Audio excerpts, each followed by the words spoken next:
गोपू बेटा, आज सैटरडे है, मॉल चलेंगे, अपने जल्दी काम निपटा लेना, कहकर शैली घर के अन्य कामों में लग गई।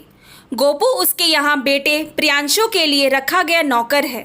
लगभग 6 माह तक कंपनी से ही शैली को मैटरनिटी लीव नाम से छुट्टी मिल गई थी। इसके बाद से गोपू ही प्रियांशु को संभालता है। कोरोना काल में वैसे भी वर्क फ्रॉम होम मिला तो शैली अपने बेटे के साथ ही रहती है।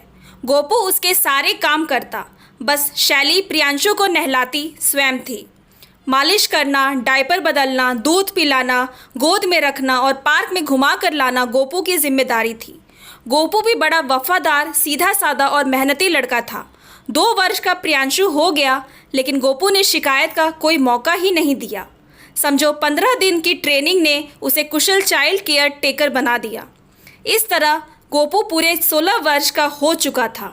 14.5 साल का था जब एजेंसी के माध्यम से उसे बुलाया गया था। रात के 8:30 बजे तक गोपू प्रियांशु के साथ रहता। वर्क फ्रॉम होम होने के कारण शैली को भी बच्चे से दूरी का एहसास ही नहीं होता था। 10:30 बजे तक घर बर्तन मांजने वाली, झाड़ू पोछा करने वाली आती थी। कपड़ों के लिए ऑटोमेटिक मशीन थी। जीवन बड़ी सरलता से चल रहा था। शाम के 4 बजे शैली गोपू और प्रियांशु के साथ नोएडा के एडवेंट मॉल पहुंची। वैसे तो गोपू मालकिन के साथ मॉल पहले भी आया था, लेकिन आज का दृश्य ही कुछ निराला था। शायद किसी के जन्मदिन की पार्टी चल रही थी। लड़कियां बिल्कुल परी या तितलियां बनकर आ रही थी। सभी लंबी लंबी गाड़ियों में थी। फैशन चरम पर था। कोई नेकलेस, कोई स्लीवलेस ड्रेस पहनी थी। शरीर पर 12 मीटर का कपड़ा भी था, लेकिन छुपाने वाले अंग को उजागर करने में ही ड्रेस की फैशन डिज़ाइनर वाली गरिमा पूर्ण थी।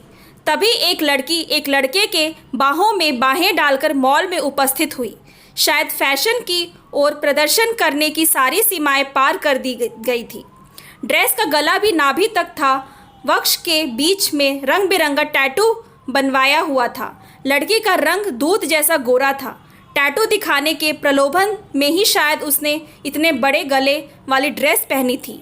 दाईं बाह के ऊपर भी कंधे से नीचे सुंदर टैटू था।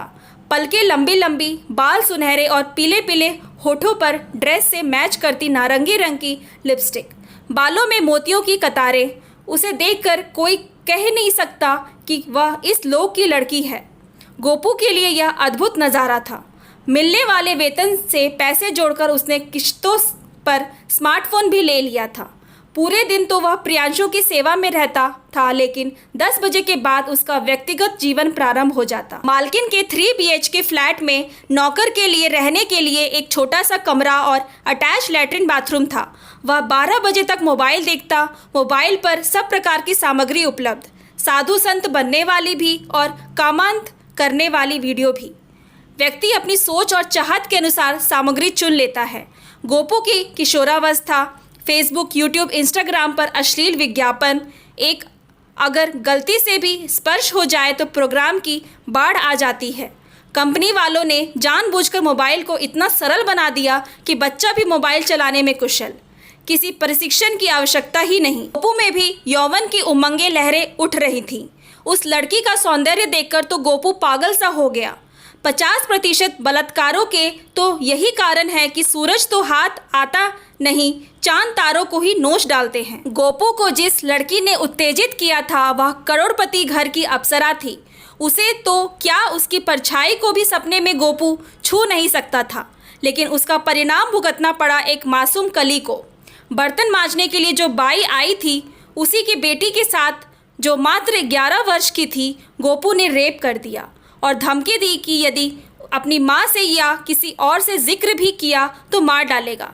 लहूलुहान बच्ची मुंह से क्या बोलती, उसकी दशा ही बोल रही थी।